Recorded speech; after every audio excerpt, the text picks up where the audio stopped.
बिस्मिल्लाहिर्रहमानिर्रहीम, अस्सलाम वालेकुम। नेशनल इश्यूज़ के साथ मैं हूं आपका मेज़बान उमर हुसैन चौधरी। नाज़रीन, आज हमारे साथ मौजूद हैं मलिक नदीम कामरान साहब, जो ज़कात और शर के मिनिस्टर हैं और इन्होंने 40 साल से ज़्यादा अर्सा अवाम की खिदमत में सर्व किया है और जब से सियासत में आए हैं एक ही पार्टी से मुंसलिक रहे हैं। और हमने इनसे पूछना है कि ऐसी क्या वजह रही है कि आप एक ही पार्टी से रहे हैं और उसके साथ आपने अपनी अनथक मेहनत और कोशिशों से अवाम और पार्टी में अपना मुकाम बनाए रखा। Welcome to the show sir. बहुत शुक्रिया जी। मलिक नदीम कामरान साहब ने अपनी सियासत में जो कदम रखा है, इसकी सक्सेस स्टोरी नाज़रीन के साथ शेयर करें।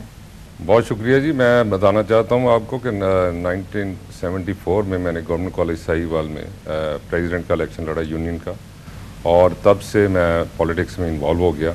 उसके बाद ताजरों की सियासत की, फिर उसके बाद बल्दियाती सियासत की, फिर 1997 में मुझे PMLN की तरफ से टिकट मिला MPA का साहिवाल सिटी का, और मैंने कामयाबी हासिल की।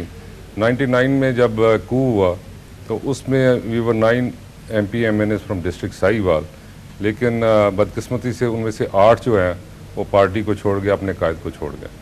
लेकिन मैं अपनी पार्टी के साथ खड़ा रहा और अल्लाह की मेहरबानी से वो 8 साल जो मैं समझता हूँ कि बहुत तकलीफ साल थे, मैंने अपने कदम पीछे नहीं हटाए, बल्कि अपनी जमात के साथ, अपने कायद के साथ, अपनी वफादारी के साथ जमा रहा। और उसमें जो मुझे एज मिला वो इस बात का था कि हर शख्स के ज़हन में ये आ गया कि ये बिल्कुल ऐसा शख्स है जो बिल्कुल स्टैंड लेने वाला है और अपने कॉज से पीछे हटने वाला नहीं है।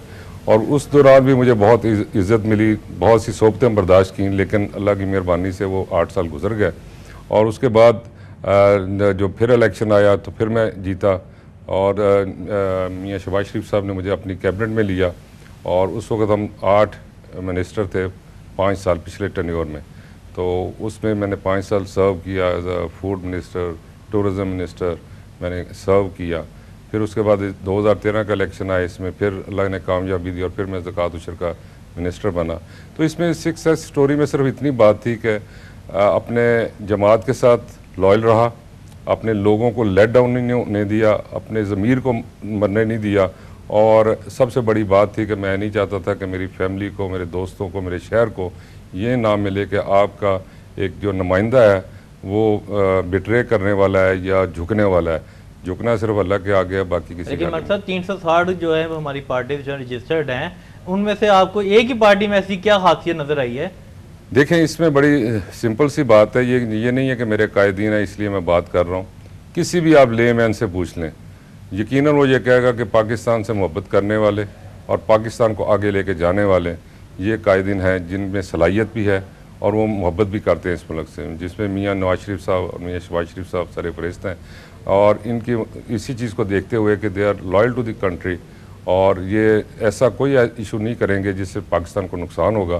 तो पाकिस्तान की खातर और अपने पार्टी की खातर मैं इनके साथ चल रहा हूँ। अच्छा, मरसा बताएं कि ज़कात और शर का जो महकमा है ये अपना काम किस तरह से कर रहा है? देखें, ये बड़ी एक लंबी स्टोरी है, लेकिन बड़ा मुख्तसर से मैं आपको बता देता हूँ कि पहली रमज़ान को एक पैसे काटे जाते हैं पूरे पाकिस्तान में हर बैंक के अकाउंट में, सेविंग अकाउंट में, और वो सारी कलेक्शन जो होती है वो स्टेट बैंक के पास चली जाती है। स्टेट बैंक से जो सारी कलेक्शन के बाद 57% हिस्सा बनता है पंजाब का जो हमें मिलता है। वो 57% जब हमें शिफ्ट हो जाता है पंजाब में, तो फिर हमने मुख्तलिफ प्रोजेक्ट्स बनाए हुए हैं कि इसको हमने कहाँ कहाँ यूज़ करना है। तो इसमें चंद एक इम्पॉर्टेंट मैं बता देता हूँ आपको कि हमारे तकरीबन इस वक्त 300 अदारे हैं PVTC के, जहाँ पे हम टेक्निकल ट्रेनिंग देते हैं बच्चे और बच्चियों को, जहाँ पे फ्री एजुकेशन है उनको। और इस वक्त बड़ा स्किल की बड़ी ज़रूरत है कि जिसके पास टेक्निकल ट्रेनिंग है उसको नौकरी भी मिलती है या वो खुद भी काम कर सकता है। तो इस वक्त हमारी जो तादाद है वो तकरीबन 1,34,000 बच्चे और बच्चियों की है, जिनको हर साल हम ट्रेनिंग दे के मुआशरे का हिस्सा बनाते हैं, और उसकी सारे पैसे जो है वो हमारे डिपार्टमेंट उसको देता है। लेकिन मरसा भी इसमें एक और प्रॉब्लम है कि जब बैंकों से आप लेते हैं तो वो तो पहली रमज़ान से पहले ही अपना विड्रॉल करा लेते हैं पैसों को, और फिर दोबारा जमा कराते हैं। तो इस सूरत हाल में फिर आप लोगों का कलेक्शन का सिस्टम तो नाकाम हुआ ना? नहीं, इसमें नाकामी नहीं है जी। उसकी वजह कि ये एक दीनी फरीज़ा है, इसमें आप किसी को ज़बरदस्ती नहीं कर सकते। जिसका ज़हन में आए वो दे सकता है डिक्लेरेशन, और अब नहीं कलेक्ट होता। लेकिन मैं बताना चाहता हूँ कि पिछले साल से इस साल तकरीबन 1 अरब रुपया ज़्यादा हमें मिला है, और जिससे ये साबित होता है कि लोगों ने उतना नहीं कटवाया जितना वो आप या हम महसूस करते हैं कि लोग कटवाने के लिए तैयार हैं। तो इसके अलावा हमारा एक और तरीका है कि हम जो गरीब लोग हैं तकरीबन 1 लाख लोगों को 1000 रुपया महीना हम दे रहे हैं। और इसका भी सिस्टम बड़ा पुराना था, मैंने अपनी मिनिस्ट्री में अब चेंज किया। इसको पहले चेक के ज़रिए दिया जाता था और एक गरीब आदमी जब चेक लेके बैंक अकाउंट्स में जाता तो बड़ी तकलीफ़ होती थी। इसको देना शुरू कर दिया और जैसे ही हम पैसे रिलीज़ करते हैं विदिन 48 आवर्स उसको मैसेज चला जाता है और वो नियरेस्ट प्लेस जो होती है वहाँ से जाके वो कलेक्ट कर लेता है। इसके अलावा जहेज़ फंड होता है जो हम देते हैं बच्चियों की शादी के लिए। और इसी तरह हमारा एक और प्रोजेक्ट है जिसमें हम जितने बड़े हॉस्पिटल्स हैं, जैसे जिसमें गंगाराम है, जिसमें PIC है, जिसमें बड़े बड़े हॉस्पिटल्स हैं, और इसमें बिला तफरीक शौकत खानम है, इबरारुल हक साहब का एक हॉस्पिटल है नारोवाल में, उनको इन सब को हम पैसे देते हैं। और वहाँ पे मतलब उसमें सियासत का कोई किरदार नहीं, उसमें सियासत का किरदार नहीं, इट्स ऑन रिकॉर्ड। 1.25 करोड़ के करीब हम शौकत खानों को भी देते हैं। तो इस तरह बड़े हॉस्पिटल्स को हम पैसे देते हैं। वहाँ पे हमारे ऑफिस बने हुए हैं जो सोशल वेलफेयर ऑफिसर के साथ मिलकर हम काम करते हैं। वहाँ पे जो शख्स एप्लीकेशन देता है उसका इस्तेकाक चेक करके कि वाकई ये मुस्तहिक है तो उसके फ्री इलेक्शन जो है इलाज कराए जाते हैं, बाईपास हो या कैंसर का मरीज़ हो या कोई और ऑपरेशन उसका हो। तो इस तरह बड़ी सहूलत हमने पूरे पंजाब में, ये नहीं कि लाहौर में हम दे रहे हैं, इसी तरह फैसलाबाद में अलाइड हॉस्पिटल है, इसी तरह जो मुल्तान में है जो परवेज़ इंस्टीट्यूट ऑफ कार्डियोलॉजी उसमें, फिर इस तरह भावलपुर में है, फिर इस तरह आर्मी के हॉस्पिटल्स हैं रावलपिंडी में। तो 44 के करीब बड़े हॉस्पिटल्स हैं जिसमें हमने तकरीबन 25 से 30 करोड़ रुपए के फंड्स रखे होते हैं जो इनको देते हैं और वहाँ से मुफ्त इलाज होता है। इसके अलावा एक फलाई इदारे हो गए, हॉस्पिटल्स हो गए, इनको आप फंड वगैरह देते हैं। जी, इसी तरह हमारा एक रावलपिंडी में एक कूचा है जहाँ पे कोढ़ के मरीज़ हैं और उनको कोई वहाँ से सपोर्ट नहीं होती, उनको भी हम देखभाल हमारा ही डिपार्टमेंट करता है। तो इस तरह अभी हमने एक नई चीज़ इसमें की है कि हमने इसको ज़कात देने बार बार हम अपने एक पॉलिसी बनाई है। एक तो बिज़नेस शुरू करवा रहे हैं बच्चों के लिए और एक लोगों को हम रक्षा स्कीम के तहत रक्षे दे रहे हैं और उसका स्लोगन ये है कि ज़कात लेने वाले ज़कात देने वाले बन जाएं। तो उससे एक बड़ा रेवोल्यूशन आ रहा है। और लेकिन शुरू में तो आपने महज 65 रक्षा जो है वो जी 67 दिए थे जो पायलट प्रोजेक्ट था। इस दफ़ा हमारा बजट बन गया। अब आगे हमने सिर्फ 7 शहरों को डील किया था, अब हम 36 डिस्ट्रिक्ट को इसमें ले आए हैं ताकि जो पहले कोई कमी थी उसमें, जो उसमें कोई गलतियाँ थी उसको रेक्टिफाई करने के लिए पायलट प्रोजेक्ट बनाते हैं।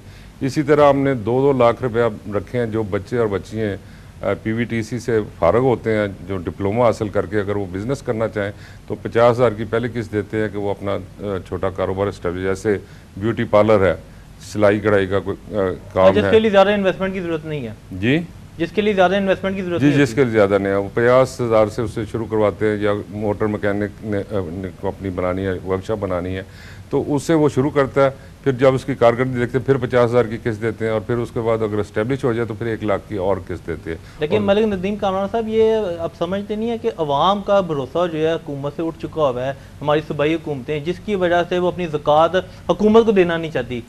देखें, लोग खुद चाहते हैं कि वो खुद अपने हाथ से दें और उसमें ही ज़्यादा प्रेफरेंस देते हैं और सबसे पहले वो अपने। लेकिन आपको अगर आपको पता ही आपको माशाल्लाह से कि शुरू में तो इस तरह का नहीं होता था। ये जो नबी पाक के दौर में उन्होंने यही फरमाया था कि जो भी है हुकूमत को दिया जाए, इसके लिए आगाही नहीं है, अवेयरनेस नहीं लाई गई अवाम में, इसकी क्या वजह है? देखें, ये पीछे कमी रही है इसमें आप, लेकिन अल्हम्दुलिल्लाह अब इस साल हमने प्राइवेट सेक्टर को भी इन्वाइट किया कि जी आप इस डिपार्टमेंट की कारकर्दगी देखें और हमारा ये अकाउंट नंबर है, इसमें आप ज़कात जमा करें। तो ये बड़ा आपको सुन के बड़ी खुशी होगी कि इस साल में 25 लाख रुपया वहाँ से भी पैसे हैं, उन पर एतमाद का इज़हार किया गया और इसको मैनेज कर रहे हैं कि हमारी जो टीम्स हैं डिस्ट्रिक्ट लेवल पे उनको कहा कि आप ट्रेडर्स से रब्ता करें, आप चैम्बर्स में जाके प्रोग्राम करें, उनको अपने किताबें दिखाएं, उनको अपने प्रोग्राम दिखाएं और उनको कोई शफाफियत दिखाएं कि इसमें जो चीज़ चाहे वो चेक कर सकते हैं।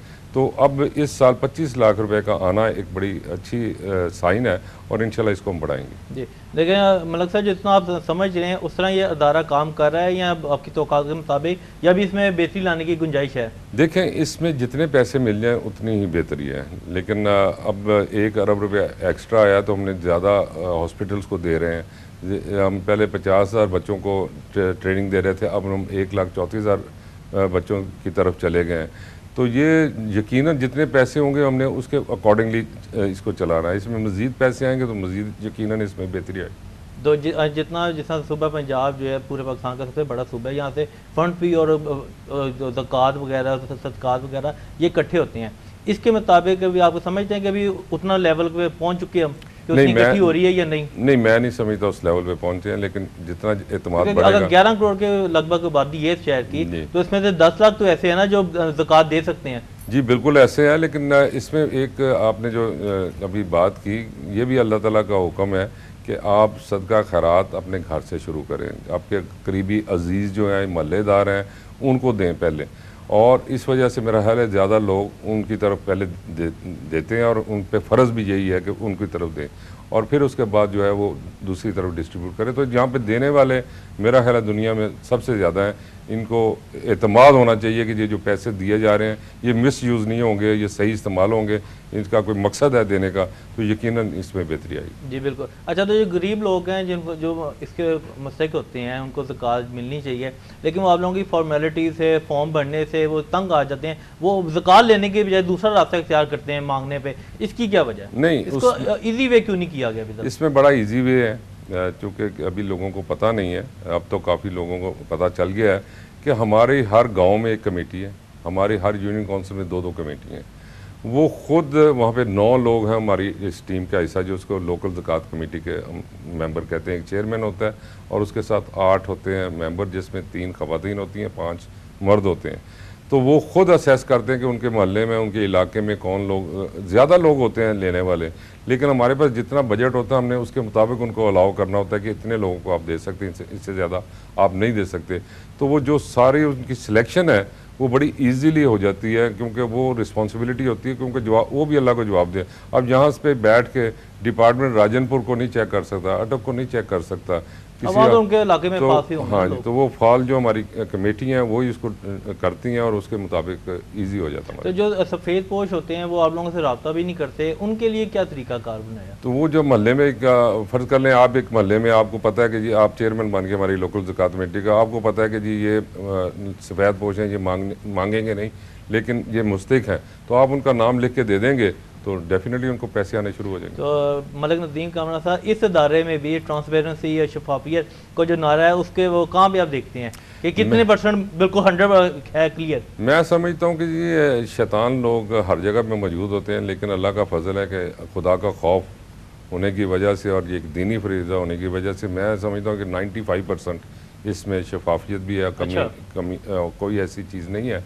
लेकिन फिर भी कुछ लोग ऐसे होते हैं जो हमने 1-2 केसेस भी पकड़े हैं, अभी रिसेंटली पकड़े हैं, तो उनको खुदा का खौफ नहीं है, लेकिन उन पर फिर गिरफ्त ऐसी है कि जो अल्लाह का हुक्म है कि इनको नहीं छोड़ना, क्योंकि ये एक दीनी फरीज़े में ये ऐसी बात कर रहे हैं, तो उनके ऊपर बहुत सख्त हाथ डालते हैं। जी, तो 3 साल में जो अभी तक आपको हो गए हैं इस वजारत में, तो 3 सालों से इस अदारे की अभी तक जो है लोगों में आगाही नहीं हो सकी, और लोगों के जो ख़ास तौर पे गरीब लोग हैं उनके लिए आपने जो नादरा से डाटा उठाया है या कहाँ से, FBR से कहाँ से लेते हैं ये जो उनका सिस्टम उनका आप समझते हैं? जी, मैंने आपको पहले अर्ज़ किया कि हमारी लोकल ज़कात कमेटी होती हैं, हर यूनियन काउंसिल में मौजूद है। हर वो डाटा नादरा से उठाते हैं? नहीं जी, वो उनको खुद चेक करते हैं, वो खुद चेक करते हैं कि जी उनके इलाके में कौन गरीब है और कौन मुस्तहिक है। उसमें लाचार होते हैं, बीमार होते हैं, बेवा होते हैं, इस तरह यतीम बच्चे होते हैं, उनका डाटा वो खुद कलेक्ट करते हैं। नादरा से हमें कलेक्ट करने की ज़रूरत नहीं है। तो वहाँ से नादरा से हम ये ज़रूर कर लेते हैं कि ये किसी और जगह से तो नहीं पैसे मिल रहे हैं, और अगर वहाँ से मिल रहे हैं तो फिर एक जगह से पैसे लें, 2 जगह से पैसे ना लें। सिर्फ इतना नादरा के साथ हमारा है, लेकिन बाकी हमारी सिलेक्शन हम खुद करते हैं। तो सर आप लोगों को हेल्पलाइन नंबर जिस पे लोग आप लोगों को ईजी वे से तरीके से आपको रब्ता कर सकें? जी, मैं अपने ज़ाती नंबर देने के लिए तैयार हूँ और उस पर इंशाल्लाह रिस्पॉन्स। हेल्पलाइन नंबर नहीं है? जी, हेल्पलाइन नंबर नहीं हमने रखा हुआ, लेकिन ये है कि अगर आप कहें तो मैं अपना नंबर रिपीट कर देता हूँ, अगर ये फ्लैश भी करना चाहें तो मुझे कोई नहीं। रिपीट कर दें सर। 0321-869-1234। ये 0300 में भी यही नंबर है, और एक और नंबर है जो 24 आवर्स चलता रहता है, वो 030041000741। तो ये ऐसे नंबर हैं जिस पे कोई भी शख्स मुझे मैसेज करेगा तो मुझ में पहुँचेगा, और इंशाल्लाह आपको पता चल जाएगा हो जाएगी। उसकी दाद रसी जो हो सकती है। अगर उसने इलाज करवाना है उसके लिए हम हाज़िर हैं, बच्चा उसने कहीं दाखिल करवाना है टेक्निकल एजुकेशन के लिए, और इसके अलावा हम दीनी मदारस में भी जो बच्चे पढ़ रहे हैं उनके लिए भी हम पैसे देते हैं। जो यूनिवर्सिटीज़ में बच्चे पढ़ रहे हैं, जो डिग्री कॉलेजेस में पढ़ रहे हैं, इंटरमीडिएट कॉलेजेस में पढ़ते हैं, हमने उनके लिए भी वज़ाइफ रखे हुए हैं। तो इसके काफ़ी तरीके कार हैं जिससे हम ये पैसे जो हैं उन लोगों तक पहुंचाते हैं जो मुस्तहिक हैं इसके लिए। तो सर इस साल के लिए 2016-17 के लिए आपने गुजारा अलाउंस के लिए कितना बजट रखा है? इस साल हमने तकरीबन 1 अरब 32 करोड़ रुपये रखा है जी। अच्छा जी। अच्छा, ये सर ये बताना है आपने कि आप फूड मिनिस्टर भी रहे हैं, मतलब फूड के महकमे के साथ भी ताल्लुक़ रहा है, और आप अब 3 साल से ज़्यादा अर्सा हो गया आपको ज़कात और शरब। इस दोनों इदारों में आपने बेहतरी किस इदारे में देखी है, और आपकी खिदमात से कौन सा इदारा ज़्यादा मुफीद हुआ है, इसका आपने जवाब देना है after short break. Welcome back नाज़रीन, आज हमारे साथ मौजूद है मलक नदीम कामरान साहब, जिनसे हमने ज़कात उशर के बारे में बहुत से सवाल पूछे हैं। अभी हमने इससे पूछना है कि मिनिस्ट्री फूड में ज़्यादा ये सेटिस्फाई थे या महकमा ज़कात में? जी सर। देखें, मैं समझता हूँ कि दोनों में ही मैंने मेहनत से काम किया, और इसमें तो कोई शक नहीं है, मेरे कायदीन ने मुझ पर ट्रस्ट किया। फूड में जब मैं आया तो 2008 की बात थी, और उस वक्त बड़ा ही प्रॉब्लम था, और आप सबको पता होगा कि जो हमने इलेक्शन लड़ा उस वक्त आटे का बड़ा मसला था पूरे पाकिस्तान में, और काफ़ी की हुकूमत को बड़ा टफ़ टाइम मिल रहा था आटे की वजह से। और जैसे ही ये हमारी हुकूमत आई, चीफ मिनिस्टर साहब बने या शहबाज शरीफ साहब, तो उन्होंने मुझे ये पोर्टफोलियो दिया, तो मुझे इसका अंदाज़ा नहीं था ये कितना हार्ड वर्किंग का काम है, लेकिन मैंने इसको चैलेंज समझ कर कबूल किया। और इसमें बहुत सी मेहनत इस लिहाज से हुई कि पहले साल हमारी पोजीशन ये थी कि पूरे पंजाब में गंदम ही दस्तयाब नहीं थी, और हमें टारगेट मिला कि 40 लाख टन गंदम हमने ख़रीदनी है। जब हम ख़रीदने के लिए मार्केट में गए तो हम बमुश्किल 26 लाख तक हम ख़रीद पाए, जो कि बहुत हमारे लिए एक बड़ी सेटबैक था, और बाहर से गंदम मंगवानी पड़ी। तो गंदम के बगैर पाकिस्तान नहीं चल सकता, और ये भी एक हकीकत है कि 80% पाकिस्तान की जो ज़रूरियात है वो पंजाब पूरी करता है। तो नेक्स्ट ईयर फिर इसकी कीमत बढ़ाई गई। जब कीमत बढ़ाई गई तो ज़मींदारों ने सब कुछ छोड़ के गंदम लगानी शुरू कर दी, और जब मैं फिगर्स आए गए थे जी बहुत बम्पर क्रॉप हुई है, तो उसमें जब और मियाँ शहबाज शरीफ साहब ने कहा कि जी हम इसको ख़रीदेंगे। जब हमने ख़रीदने के लिए 40 लाख का टारगेट मुकर्रर किया तो अंदाज़ा हुआ कि हमें 60 लाख तक जाना पड़ेगा। और जब हमने वो 60 लाख ख़रीदने के लिए काम शुरू कर दिया, जो कि चीफ मिनिस्टर साहब ने कहा मैंने ख़रीदना है, तो 57 लाख पाकिस्तान की तारीख में इतनी बड़ी परचेज़ जो है वो नहीं है। और ये तकरीबन 210 अरब की ये परचेज़ थी जो हमने 1.5 माह के अंदर ये परचेज़ की। तो ये बहुत बड़ा चैलेंज था और बहुत बड़ा काम था।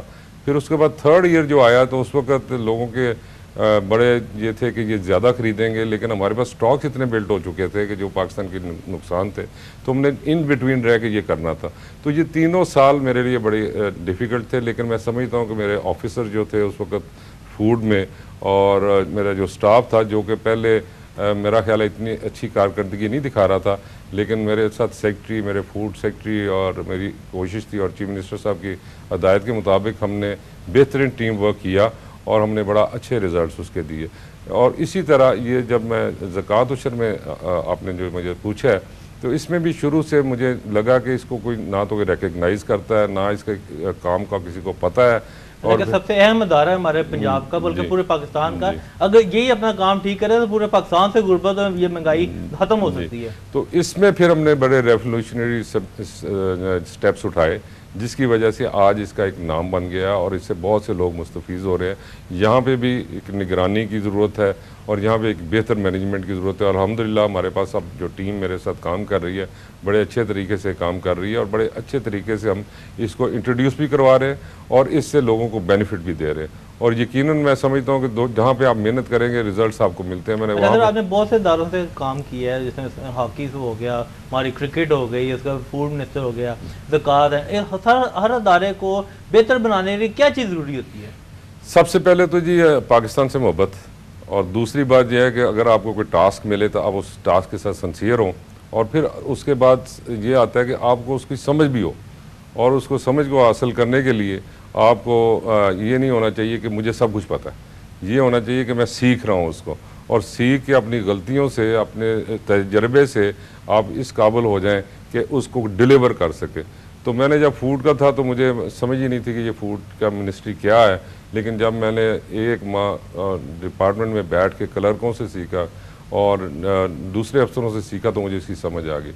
इसी तरह जब मैं ज़कात डिपार्टमेंट में आया तो ये मुझे समझ आई कि ये तो एक ऐसा रफ़ाई काम है जिस पे अल्लाह ताला राज़ी हो सकता है। तो मैं इस वक्त जो भी इसमें काम कर रहा हूँ वो अपनी आखिरत के लिए, अल्लाह को राज़ी करने के लिए और अवाम को ज़्यादा बेनिफिट देने के लिए, जो मेरी समझता हूँ कि मेरी ड्यूटी लगी है इसके ऊपर, तो उसके लिए मैं काम कर रहा हूँ। तो जब आप डेडिकेशन के साथ काम करेंगे तो अल्लाह ताला उसके बेहतर रिजल्ट। अच्छा सर, एक आप फूड से भी रहे हैं, लेकिन ये क्या बदकिस्मती होगी हमारी कि हमारे पिछले साल की गंदम गोदामों में पड़ी रही है और उठाई नहीं गई, और इस साल भी कोई रेट इसका हाथ मिला नहीं किसानों को, उनका माशी कत्ल हो रहा है। इस सूरत हाल में आप क्या देखते हैं, आप कोई सजेस्ट क्यों नहीं करते? देखिए, मैं किसी की मिनिस्ट्री के बारे में सजेस्ट तो नहीं करता, लेकिन इसका एक हल बड़ा आसान था। मैं चूँकि हमारे जो सेक्रेटरीज आते हैं, बलाल यासिन साहब हमारे मिनिस्टर हैं, वो भाई हैं हमारे, तो हम आपस में डिस्कस करते रहे, वो मुझसे पूछते भी रहते हैं। तो यकीनन उसमें एक पॉलिसी बनाती है फेडरल गवर्नमेंट जिससे चीज़ें इम्प्रूव हो सकती हैं। अगर हम जो यहाँ पे रख के गंदम को हम उसके ऊपर इंटरेस्ट दे रहे हैं या उसका किराया दे रहे हैं, अगर हम वही पैसे इसको माइनस करके, क्योंकि ये बाहर की दुनिया में गंदम के रेट्स कम हैं, पाकिस्तान में ज़्यादा है, जब आप बाहर भिजवाना चाहेंगे तो आपको कोई कबूल करने के लिए तैयार नहीं है। तो इसका तरीकाकार यही है कि जो इंटरेस्ट रेट हम जहाँ पे दे रहे हैं उसको ख़त्म किया जाए और फौरी तौर पे यहाँ से सब्सिडी करके इसकी, तो बाहर गंदम अगर भिजवा दें और कंपैरेटिव रेट्स के ऊपर भिजवाएंगे तो यकीन ये स्टोर्स हमारे खाली हो सकते हैं और फ्रेश गंदम हमारे पास आ सकती है, और उसके लिए पैसा भी चाहिए होता है। तो मेरा ख्याल है कि इस पॉलिसी के तहत ये गवर्नमेंट ने शुरू कर दी है, अभी इजाज़त दी है कि ये बाहर भिजवा सकते हैं। उस पर बड़ी खुशी का इजहार किया गया फ्लोर मिल्स वालों ने, और इंशाल्लाह ये चीज़ जब पंजाब की 70% आबादी तो देहात में रहती है और काश्तकारी से मुतल्लिक है, तो इस सूरत हाल में फिर अगर उनका तहफ़्फ़ुज़ ना दिया गया तो ये तो उनकी खुदकुशियाँ बढ़ेंगी, वहाँ में जो डाकी हैं, कत्ल गारत, ये बढ़ेगी, इससे कम तो होगी नहीं।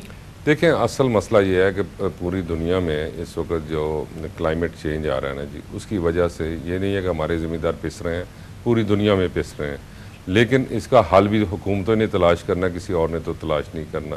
अब जो किसान पैकेज आ रहे हैं या सब्सिडी दी जा रही है खाद पे या इनपुट्स के ऊपर जो दी जा रही है या वापडा के बिलों में दी जा रही है, वो इसी का एक है तरीका। तो ये सिलसिला अभी 4-5 साल हमारे इल्म के मुताबिक अभी 4-5 साल और इसी तरह चलना है। उसके बाद ये ज़मींदार भी खुशहाल होगा। फिर हमारी एक बदकिस्मती भी आप सबको पता है कि हमारे मुल्क में बिजली नहीं है, हमारे ट्यूबवेल ही नहीं चलते। तो इस लिहाज से भी अब चूँकि नेशनल जो एजेंडे के ऊपर ये काम हो रहा है और जो अल्लाह की मेहरबानी से ये जो एनर्जी के क्राइसिस से बाहर निकल कर पाकिस्तान कोशिश कर रहा है, तो इंशाल्लाह ये जैसे ही बाहर निकलेगा तो इससे और बेहतरी आ जाएगी। अच्छा सर, मलिक नदीम कामरान साहब ये बताएं कि आप नून लीग के साथ रही हैं और मियाँ मोहम्मद नवाज साहब को आप जो काम उन्होंने 3 साल कारकर्दगी पर नज़र दुराई जाए, तो कौन से ऐसे काम है, अचीवमेंट्स हैं जिससे आप मुतमिन हैं? देखें, बड़ी बात है जी, हम अपोजिशन भी रहे हैं और पिछले 5 साल भी हमने हुकूमत में रहे, लेकिन चूँकि फेडरल सब्जेक्ट से उस पर तवज्जो नहीं दी गई। और मुझे खुशी है कि मेरे कायदीन और मेरी जमात जो है वो जो बेसिक पाकिस्तान को आगे लेके जाने के लिए जो चीज़ें थी उस पर काम किया जा रहा है। इससे पहले ये काम नहीं हुआ, और उसकी एक तो जो नेशनल एक्शन प्लान बना है और जो लॉ एंड ऑर्डर की सिचुएशन बेटर करने के लिए की है, इस पर पीछे 15 साल कोई काम नहीं हुआ। और सेकेंडली, एनर्जी क्राइसिस से बाहर आने के लिए बदकिस्मती है कि पिछली 15 साल की जो हुकूमतें रही हैं फेडरल में, उन्होंने 1 मेगावाट भी जो है एनर्जी में शामिल नहीं करवाया। तो ये दोनों चीज़ों के बगैर अब पाकिस्तान आगे नहीं बढ़ सकता। तो मुझे खुशी है कि ये हमारी हुकूमत, हमारे कायदीन इसके ऊपर पूरा काम कर रहे हैं और यही पाकिस्तान की अब बेस बननी है। और मेरा ये दावा तो नहीं मैं कह सकता, लेकिन मेरा ये ख्वाहिश भी मौजूद है और मुझे यकीन भी है इस बात का कि अगर ये हम एनर्जी क्राइसिस से बाहर आ जाएं और ये लॉ एंड ऑर्डर की सूरत हाल बेहतर हो जाए, तो जो पाकिस्तान से बाहर लोग बैठे हैं इंशाल्लाह वो इस मुल्क में नौकरी करने आएंगे और जो उनको बाहर धक्के नहीं खाने पड़ेंगे। और जब ग्वादर की बंदरगाह आपकी इस्टेब्लिश हो गई, जिससे 8 से 10 अरब डॉलर के रेवेन्यू में कलेक्ट होना है, तो ये एक और रेवोल्यूशन हो जाएगा। और उसके बाद ये इकोनॉमिक कॉरिडोर जो बन रहा है, ये कोई खाली सड़क नहीं बन रही, इसके साथ इंडस्ट्रियल स्टेट्स बननी है, यहाँ पे इंडस्ट्रीज़ लगनी है, यहाँ पे हमारे बच्चों को जो तालीम हासिल करके डिग्रियाँ लेके फिरते हैं उनको वहाँ पे नौकरियाँ मिलनी है और वो बाहर जो मुल्कों में जाते हैं दिखे खाने के लिए, इसी मुल्क में वो काम करेंगे और इंडस्ट्री जब फ्लरिश करेगी और जो एशियन टाइगर का ख्वाब हमारी जमात ने देखा था वो इंशाल्लाह इससे पूरा होगा। और ये 46 अरब डॉलर का जो पैकेज आया है, ये मैं समझता हूँ अल्लाह की ख़ास मेहरबानी है कि इस मुल्क के ऊपर कि उसने इस पाकिस्तान को नवाजा इससे। अब दुआ ये है कि ये शरअंगेज़ी से बचते हुए ये काम पूरा हो जाए, तो इंशाल्लाह पाकिस्तान को कोई दुनिया की ताकत आगे बढ़ने से नहीं रोक सकती। सर, अभी आपने बात की लॉ एंड ऑर्डर की सिचुएशन, ये बच्चों के वाक़यात जो अगवा के वाक़यात हैं, इसमें कमी आई है, अभी तक नहीं आई, और इसमें इजाफा ही हुआ है और इनके अदाब बेचे गए हैं। ये आप लोगों की हुकूमत के एजेंडा है कि आखिर क्यों आप लोग अवाम को तहफ़्फ़ुज़ नहीं दे सके अभी तक? देखें, ये एक अभी रिसेंटली एक सिलसिला निकला है ये बच्चों के अगवा का। इससे पहले आज से 2 माह पहले ऐसी कोई चीज़ नहीं थी, ये रिसेंटली एक चीज़ चली है, लेकिन इसके ऊपर पूरे आईनी हाथों से इसके प्रोटेक्ट किया जा रहा है और इसके लिए जो भी मेजर्स लिए जा सकते हैं वो लिए जा रहे हैं। सर, बदकिस्मती से आपको कोई भी MNA MPA TV भी आगे कहता है ये कुछ भी नहीं है, ये लोगों के अपने वहम है और लोगों के शकूफात हैं, इसमें कोई सच्चाई नहीं है। ये आप लोगों किस तरह की बातें करते रहते हैं? देखें, मेजॉरिटी जो हमारे नॉलेज में आई है वो यही है कि जितना इस इशू को उठाया गया है इतना इशू नहीं है, लेकिन अगर थोड़ा भी इशू है तो उसको भी एड्रेस करना हुकूमत का ही काम है। तो मैं समझता हूँ कि बजाय इसको कि ऐसी आंखें बंद करनी या इससे अपने आप को साइड पे रखना, ये नहीं होना चाहिए। यकीनन अगर ये इशू है तो फिर हमें पूरी तरह से इसके ऊपर हमने विजिलेंट भी रहना है और हमने इसके ऊपर मेहनत भी करनी है ताकि बच्चे स्कूल से जा सकें, स्कूल से आ सकें, और ताकि जो वालिदैन हैं वो उन्होंने कभी ये नहीं सोचा था बच्चा गया है तो उसके पीछे भागते थे। अब थोड़ा सा पैनिक क्रिएट हुआ है, इस पैनिक को ख़त्म करने की ज़रूरत है और इस पर इंशाल्लाह काम होगा। सर, इस तरह के वाक़यात हो रहे हैं, लोग जो पकड़े जाते हैं, मुजरिम अगवा करते हुए बच्चों को जो पकड़े जाते हैं, लोग खुद उनका बदला लेना चाह रहे हैं, उनको जलाने की कोशिश की जाती है, सरेआम मारने की कोशिश की जाती है। इसका मतलब है लोगों का इत्मीनान उठ चुका है आपके ये अदारों से। देखें, हमारा सिस्टम जो है ना जी, ये बड़ी चूँकि साफ गोई की बात करनी चाहिए। हमारा सिस्टम जो पुलिस का है, हमारा जो सिस्टम अदालतों का है, वो शायद उस स्टेज पे नहीं है जिस स्टेज पे इनको होना चाहिए। अगर पुलिस किसी को पकड़ लेती है तो अदालतों से रिलीफ मिल जाता है। अगर पुलिस उसको कोशिश करती है कि जी इसको निकाल दें, किसी को शख्स को यहाँ से निकाल दें, तो अदालत उसको कंट्रोल करती है। अगर ये दोनों अदारे एक पेज पे आ जाएं और ये मिल के ये काम करें और ये समझें कि ये संगीन जुर्म है और ये लोगों में अफरा तफरी फैलाने से और लोगों को बदजन होने से बचाने के लिए एक पेज पे आके बेहतर तरीके से काम करें, तो इसमें बहुत सी इम्प्रूवमेंट होगी और लोगों का इत्मीनान बढ़ेगा। बिल्कुल। अच्छा, मियां मोहम्मद आशिफ साहब ने कहा है कि जो भी फैसले हुए अवाम में बैठ के हो, पार्लियामेंट में बैठ के होने चाहिए, लोगों का सड़कों में नहीं निकलना चाहिए, ये कि नई फजा पैदा हो जाती है और ये 1971 वाला दौर ना हो जाए दोबारा। तो इस तरह के वाक़यात अवाम को तहफ़्फ़ुज़ देना चाहिए, अपोजिशन पार्टियों को आपको साथ रखना चाहिए, तो ये फजा कायम ही ना हो। लेकिन बदकिस्मती से कोई कहीं ना कहीं गैप है तो लोग सड़कों में निकल देना अपने हक के लिए। देखें, इस वक्त मुझे किसी पे क्रिटिसाइज़ करने की ज़रूरत नहीं है, लेकिन मैं मुहिब वतन पाकिस्तानी हूँ। मुझे पाकिस्तान की जो सालमियत है और पाकिस्तान को आगे जो लेके जाने का हमारी सोच और ख्वाब है, उसमें जो भी रखना डालेगा उसके हम भरपूर खिलाफ हैं। ये जो इस वक्त जो इश्यूज चल रहे हैं, ये धरना, ये कंटेनर और ये कभी लाहौर पे वहाँ पे माल रोड पे आके हंगामा करना और वहाँ पे बैठ के ये बातें करनी, ये इस वक्त प्योरली जो है इंटरनेशनल इश्यूज़ के ऊपर काम हो रहा है, जो हुकूमतें नहीं चाहती पूरी दुनिया के में, और कि वो पाकिस्तान जो है वो एशियन टाइगर बने, पाकिस्तान में स्टेबिलिटी आए, पाकिस्तान के इश्यूज़ रिजॉल्व हों। वो आज निकले हुए हैं बाहर अपने इश्यूज़ को लेके कि हमें शायद ये हुकूमत चली जाएगी, हम वज़ीर आज़म बन जाएंगे, हम ये सारा मामला जो है ये ख़त्म कर देंगे। तो यहाँ पे अंदरूनी भी ये खलफशार मौजूद है, लेकिन बैरूनी इस पे ज़्यादा है। एक मिसाल देना चाहता हूँ, ये ग्वादर की बंदरगाह आप ले लें, उसका तो बाकी चीज़ों से रिलेटेड नहीं है, लेकिन आपकी तमाम रियासतें जो हैं, अरब रियासतें कह लें, इसको सिंगापुर को कह लें, इंडिया कह लें, ये सब लोग उसके ख़िलाफ़ हैं कि ये किसी तरह ना बन जाए, क्योंकि ये एक हकीकत है और ये अल्लाह ताला का हमें तोहफ़ा है कि दुनिया में 3 बंदरगाहें ऐसी हैं जो डीप सी की हैं। पूरी दुनिया में हज़ारों बंदरगाहें, और उसमें से सबसे बड़ी बंदरगाह डीप सी की जो है, गहरे समुद्र की, वो ये ग्वादर है। और ये जिस दिन इस्टेब्लिश हो गया तो बहुत सी बंदरगाहें बंद हो जाएंगी, तो उनको खदशा है कि ये सारा बिजनेस तो इधर आ जाएगा, सारा कुछ तो इधर चला जाएगा। और फिर चाइना ने जो ये इकोनॉमिक कॉरिडोर बनाया है, इससे वो अपनी जो चीज़ें प्रोड्यूस करते थे उनको 2 हफ्ते के बाद वहाँ तक पहुँचती थी जहाँ पे उनको वो सेल आउट करना चाहते थे या आगे भिजवाना चाहते थे। अब इस कॉरिडोर के साथ वो चंद दिनों की बात रह जाएगी और उसकी कॉस्ट कम हो जाएगी, और इस लिहाज से चाइना भी बेनिफिट लेगा, पाकिस्तान को भी बेनिफिट होगा। अब चाइना के दुश्मन भी जो हैं वो भी इसमें शामिल हो गए सारे मामले में, और पाकिस्तान को जो लोग ये देखना चाहते हैं कि ये स्टेबल ना हो, वो तो बड़े अरसे से लगे हैं, जब से हम न्यूक्लियर पावर बने और फर्स्ट इस्लामिक मुल्क है जो न्यूक्लियर पावर बना है, इससे पूरे दुनिया के लोग जो हैं वो परेशान हैं। तो वो सब लोग इकट्ठे हुए हैं कि किसी तरह ये इकोनॉमिक कॉरिडोर और इसमें रुकावटें डालें, और ये उनके अफसोस की बात है कि ये पाकिस्तानी होते हुए ये लोग ये शरारतें कर रहे हैं कि किसी तरह ये रुक जाए। और जैसे कि 2014 में हुआ और चाइना के प्रेसिडेंट का दौरा जो है मुलतवी हो गया, और अब जब वो देख रहे हैं कि आगे ये बिजली का मसला भी हल हो जाना है इंशाल्लाह, और ये इकोनॉमिक कॉरिडोर भी अब बन जाएगा, आर्मी और जो हुकूमत है एक पेज पे आ गई और दोनों का स्टेटमेंट है कि हम इसमें कोई रुकावट नहीं आने देंगे।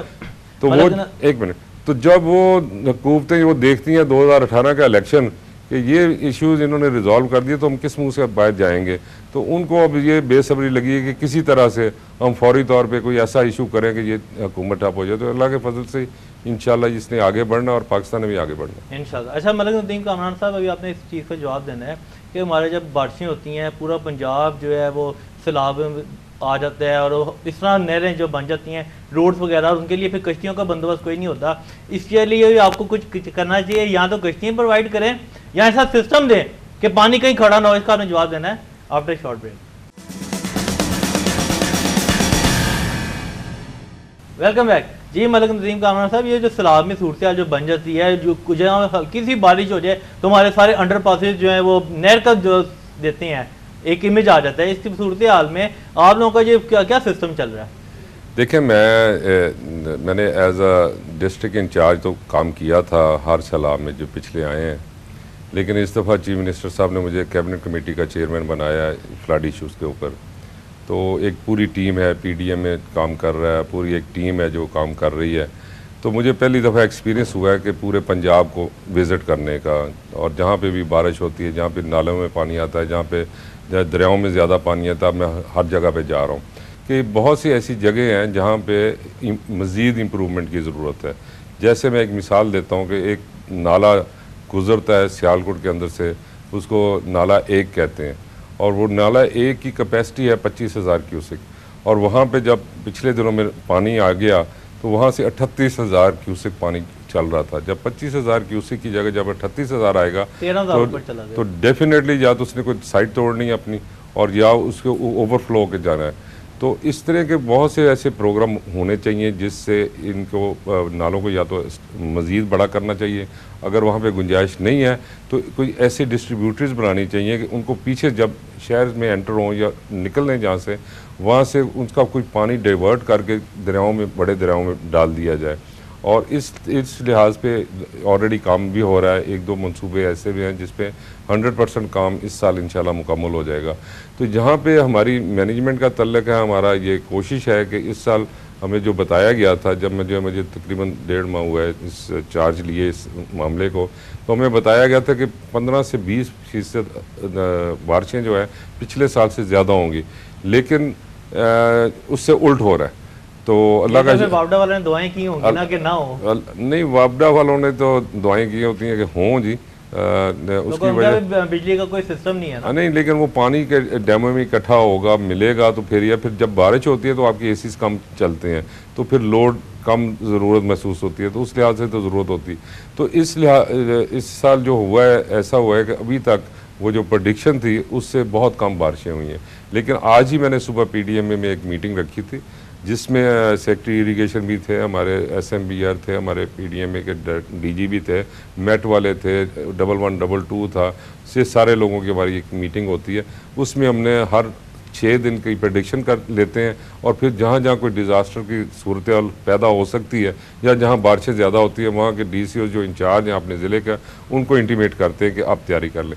लेकिन इससे पहले मैंने पिछले 15 दिनों में मैंने बहुत से ज़िलों में खुद जाके प्रैक्टिकली मैंने वहाँ की अरेंजमेंट्स देखी हैं, कश्तियों का देखा है, फिर उसके बाद खुराक का ज़ख़ीरा देखा है, फिर ख़ास तौर पे इसमें जानवर जब गिर जाते हैं पानी में तो वो तो बोल भी नहीं सकते, तो उनके लिए वंडा लाइफ स्टॉक है हमारा डिपार्टमेंट जो है वो वनडे का अरेंजमेंट करता है। फिर इसी तरह हमारे कई राब्ते टूट जाते हैं तो CNW डिपार्टमेंट के ज़रिए हम टेम्पररी जो बेले ब्रिजेज़ हैं वो हम वहाँ पे इंस्टॉल करते हैं ताकि वो राब्ता बहाल रहे। फिर जहाँ पे पानी ज़्यादा आ जाता है तो फिर डिवाटरिंग सेट्स जो हैं वो मुहैया करते हैं ताकि शहरों में बारिश ज़्यादा हो जाए, अर्बन अगर फ्लडिंग हो जाए तो वो डिवाटरिंग सेट से पानी बाहर निकल जाए। और अगर किसी गांव में कहीं और चला जाए जहाँ पे एक्सेस नहीं है तो फिर हमारी वो जो बोट्स हैं वो काम आती हैं रेस्क्यू के लिए भी, और साथ साथ अगर वहाँ पे कुछ लोग बैठे हैं तो उनको खुराक पहुँचाने के लिए, लोगों की खुराक के लिए भी और जानवरों की खुराक के लिए। और इसके साथ साथ हेल्थ डिपार्टमेंट जो है उनके कैंप्स लगते हैं, हमारा लाइफ स्टॉक के कैंप्स लगते हैं, और इस तरह ये सब मिल के हम ये काम करें। और अल्हम्दुलिल्लाह पिछले 1-1.5 माह में हमने हर जगह पे एक अच्छी सूरत पैदा कर ली है। और जहाँ पे कोई ऐसे खुदा न खास्ता कोई डिज़ास्टर आएगा तो हमारी पूरी जो डिस्ट्रिक्ट एडमिनिस्ट्रेशन है, हमारा जो इरिगेशन डिपार्टमेंट है, हमारा ज़राअत का डिपार्टमेंट है, ये सब अलर्ट हैं और इंशाल्लाह मिल के हम कोशिश करेंगे कि ज़्यादा लोग डिस्टर्ब ना हो। आपने भी नोटिस भी किया हो कि जहाँ जहाँ तरक्याती काम हो रहे हैं, ऑरेंज ट्रेन हो या गुजरांवाला में बाईपास बन रहा हो या सियालकोट में या गुजरात में या हमारे शौकत थाना में, तो यहाँ पे जब बारिशें होती हैं इनकी वजह से जो पानी इकट्ठा हो जाता है इनमें हादसात बड़े होते हैं, तो इसको बचने के लिए कोई सूरत हाल क्यों नहीं पहले की गई? ये देखें, ये जो हादसात है ना जी वो तो खुदा की तरफ से होते हैं। कोई शख्स ये तो नहीं चाहता कि मेरे साथ कोई हादसा हो जाए या कोई और लोग चाहेंगे, लेकिन रोकथाम तो करनी है कि वो भी हमने डाल देनी है कुदरत पे। देखें वो उसके लिए हमने सारे रोकथाम करने के लिए जो मनसूबाजात हो सकती है, जैसे मैंने अपनी डिवाटरिंग सेट की बात की है, जब किसी मोहल्ले में पानी आ गया है और वो 2-3 फुट पानी खड़ा हो गया, अगर जो उसमें से पानी नहीं निकाला जाएगा तो वो तो सारे घर बैठ जाएंगे, तो हमारी जिम्मेवारी हम करते हैं। फिर उनको वहाँ से इससे पहले कि कोई डिज़ास्टर जो मकान गिर जाए उनको वहाँ से एवैक्यूएशन जो करनी है वो भी हम करते हैं। जो अगर खुदा ना खास्ता किसी गांव में बीमारी फैल जाए तो उसके लिए वैक्सीनेशन और या उनको अद्वियात को पहुँचाना वो भी हमारे ज़िम्मे है। तो ये मेजर्स हमने सारे किए हुए हैं और ये 36 ज़िला में से हमारे 17 ज़िला ऐसे हैं जो सेंसिटिव है, जिसमें मैं नाम ले सकता हूँ नारोबाल का, यहाँ पे सियालकोट का, गुजरात का, वज़ीराबाद का, हाफजाबाद का, और ये ज़िला हैं। फिर राजनपुर है, फिर उसके बाद मुजफ्फरगढ़ है, लिया है, DG खां है, मुल्तान है। तो ये ऐसे हैं जहाँ पे ज़्यादा डिज़ास्टर का इम्कान होता है, तो वहाँ पे हम रेड अलर्ट रखते हैं हर वक्त, लेकिन साथ साथ मौसम को भी चेक करते हैं, फ़्लो ऑफ वाटर भी देखते हैं, उसके मुताबिक हम मेजर्स देते हैं। हमें एक प्रॉब्लम आती है कि जब यहाँ पे कैशमेंट एरिया जो है ये मंगला के पास जो दरिया झेलम और दरिया जो चनाब है, ये जब इंडिया से पानी आता है तो वो हमारे तक पहुँचता है 1.5-2 घंटे के अंदर, और उसके लिए हमें बहुत ज़्यादा अलर्ट रहना पड़ता है क्योंकि टाइम बहुत कम होता है। लेकिन ये पानी जब आगे जाता है, जंग पहुँचता है, तो हमारे पास 3 दिन होते हैं टाइम, तो हमें पता चल जाता है कि कितना फ्लो चाह रहा है और किस तरह इसने गुजर के वहाँ पे कितना पहुँच रहा है। आप एकदम कर लेते हैं, तो जो उसके मुताबिक हम उनको अलर्ट करते हैं, एवैक्यूएशन करना है या जो भी करना है ये उनको दायित्व। यहाँ पे हमें ज़्यादा फोकस करना पड़ता है कि एकदम से पानी आ जाए तो फिर हमने उसमें क्या करना है। और इसी तरह ये हमारा जो कसूर वाली साइड पे है, यहाँ पे ये जो दरिया सतलुज है, ये इसके ऊपर भी जब वो उनका डैम भर जाता है तो वो पानी छोड़ देते हैं, तो उसके लिए हमें तैयारी करनी पड़ती है। मुझे एक इसी तरह प्रोग्राम में किसी ने सवाल किया कि जी आप यहाँ पे डैम क्यों नहीं बनाते हैं। उनके नॉलेज के लिए है कि ये ऐसा एरिया है, ना इंडिया में वहाँ पे डैम बन सकता है और ना ही पाकिस्तान में यहाँ पे डैम बन सकता है। इस एरिया में डैम नहीं बन सकता, लेकिन इसको हमने मैनेज करना है, इसको हमने बेहतर तरीके से इसको लेके जाना है। एक यहाँ पे मैं वो पिछले दिनों गया हुआ था, पसरूर के करीब एक 7 किलोमीटर का बंद बना है, जिससे पूरा इलाका जो है वो सेफ हो गया। लेकिन हम उसकी राइट साइड पे अभी ज़रूरत महसूस कर रहे हैं कि हम राइट पे। तो मैं इस साल कोशिश कर रहा हूँ कि अल्लाह ताला ने मुझे मौका दिया कि मैं इसको वॉच कर रहा हूँ, तो मैंने हर DCO और इरिगेशन डिपार्टमेंट के अमले को क्या बैठे साथ, इसके लिए जो प्रपोज़ल आप इसको तैयार कर सकते हैं फॉर द फ्यूचर कि यहाँ पे इस तरीके से इस डिज़ास्टर से बचा जा सकता है, वो मुझे दें। और चीफ मिनिस्टर साहब ने पीछे मैंने एक मीटिंग में एक यही डेक नाले के बारे में मैंने एक बात की, तो उसके लिए 4 अरब रुपए की ज़रूरत थी। तो मैंने कहा जी 1.45 अरब हमें मिला है और फिर अगले साल इसने फिर डिस्टर्ब करना है। तो उन्होंने उसी वक्त कह दिया कि ये 100% मुकम्मल करवाएं, 4 अरब हम देने के लिए तैयार हैं। तो यकीनन चीफ मिनिस्टर और हुकूमत की ये तरजीहात में शामिल हैं कि हम इस डिज़ास्टर से कम लोगों को डिस्टर्ब करें। तो इंशाअल्लाह हमारी कोशिश है कि हम ये जब प्रोजेक्ट्स तैयार करके मैं सबमिट करूँगा तो बहुत से प्रोजेक्ट्स अगर तैयार हो जाएंगे तो यकीनन अगले सैलाबों से बचा जा सकता है इंशाल्लाह। अच्छा मलिक नदीम कामरान साहब, ये बताएं कि हमारा जिसम दहशतगर्दी का जो नसूर बना हुआ है वो पूरे मुल्क की जड़ों को खोखला कर रहा है, हमारे बच्चे शहीद हो रहे हैं और अभी तक नेक्टा को फाल बनाने में कई पॉइंट से भी काम नहीं हुआ। इस सूरत हाल में क्या करें फिर हम? देखिए, मैं समझता हूँ कि ये बड़ी अच्छी बात हुई, पाकिस्तान की तारीख में पहली बात थी कि पेशावर के वाक़े के बाद सारी जमातें इकट्ठी होंगी। नेशनल इशू था, महसूस किया गया कि ये बहुत बड़ा काम है जो हमें सबको मिल के करना है और इसमें तमाम जमातें भी शामिल हुए, तमाम सिक्योरिटी अदारे भी उसमें शामिल हुए। और अब मेरा तो इस पर बड़ी सिंपल सी एक ख्वाहिश भी है और मैं समझता हूँ कि इसके बगैर आगे नहीं बढ़ सकते कि जो जो फैसले वहाँ पे हुए थे या जो जो प्लान किए गए थे उसमें कमी नहीं होनी चाहिए, उसको उसी तरह फौरी तौर पे अमल दरामद होना चाहिए और अगर कहीं पे कमी है तो उसको चंद दिनों में दूर होनी चाहिए, इसमें ज़्यादा वक्त नहीं लेना चाहिए। तो अगर हम सारी चीज़ों को मैनेज कर लेंगे तो यकीनन इसके रिजल्ट्स जो ज़्यादा लेट आ सकते हैं वो बड़े अर्ली आने शुरू हो जाएंगे। बाकी बाहर के मुल्कों की जो मुदाखलत है, और मैंने आगे आपको कहा कि चाइना के भी जो दुश्मन है वो भी अब हमारे दुश्मन बन के सामने आ चुके हैं। इस लिहाज से हमारे तो थे लेकिन अब वो भी आ गए कि उनको भी एक रास्ता मिल रहा है और उनकी भी इकनॉमिक ग्रोथ होनी है इस सारे सिलसिले में और पाकिस्तान ने भी इकॉनमी इसमें बेहतर होनी है। तो ये सारे जो दुनिया में बैठे हुए लोग जो है ममालिक वो इसके ऊपर काम करें, लेकिन अपने मुल्क को हम नहीं बचाना है, बाहर से आगे किसी ने नहीं बचाना। तो अगर सारे पॉलिटिशियंस और सारे अदारे इकट्ठे मिलकर काम करें तो यकीनन इसका फ़ायदा होगा। जी बिल्कुल। अच्छा, मियाँ नवाज शरीफ साहब ने तुर्की के साथ मिलकर 17,000 का फ्लीट जो तैयार टैंकर जो है तैयार करवा रहे हैं उनके तावन से, और ये पाक बहरिया के लिए बड़ी अच्छा है दिफा के लिए। लेकिन इन दिफाई सब चीज़ों का फ़ायदा क्या है कि जब हमारे दुश्मनों को हम आंखें नहीं दिखा सकते और हम उनके आगे झुक के बैठे रहते हैं, तो इन चीज़ों का फ़ायदा तो फिर कोई नहीं है। देखें, जब ना हम कश्मीरियों के लिए आवाज़ बुलंद करते हैं, ना हम फ़लस्तीन के लिए आवाज़ बुलंद करते हैं, ना गजा में कोई शहीद होते हैं उनके लिए आवाज़ बुलंद करते हैं, फिर हमारा इन चीज़ों पर पैसा ज़ाया करने का फ़ायदा। देखें, ये पैसा ज़ाया नहीं होता। अगर आप न्यूक्लियर पावर बने हैं उसके बाद दुनिया की 7वीं न्यूक्लियर पावर बने हैं। आज कोई मुल्क आपकी तरफ हमला नहीं कर सकता, आपका वो पैसा ज़ाया नहीं हुआ, वो आपका सिक्योरिटी बन गई है। उसके ऊपर आप कोई दुनिया की कोई ताकत में, बड़ी से बड़ी ताकत को भी कह रहा हूँ कि वो अब पाकिस्तान के ऊपर हमला करने की जरूरत नहीं कर सकते। दूसरी बात ये जो आपने नेवी की बात की कि जो बना रहे हैं हम शिप बना रहे हैं, तो ये भी हमारी एक नेसेसिटी है। हमने कंट्रोल करना है इसको, समुंदर को कंट्रोल करना। और जब आपका ये गवादर बंदरगाह ने इस्टेब्लिश होना है तो बहुत से दुश्मन आपके मज़ीद इसमें पैदा होने हैं।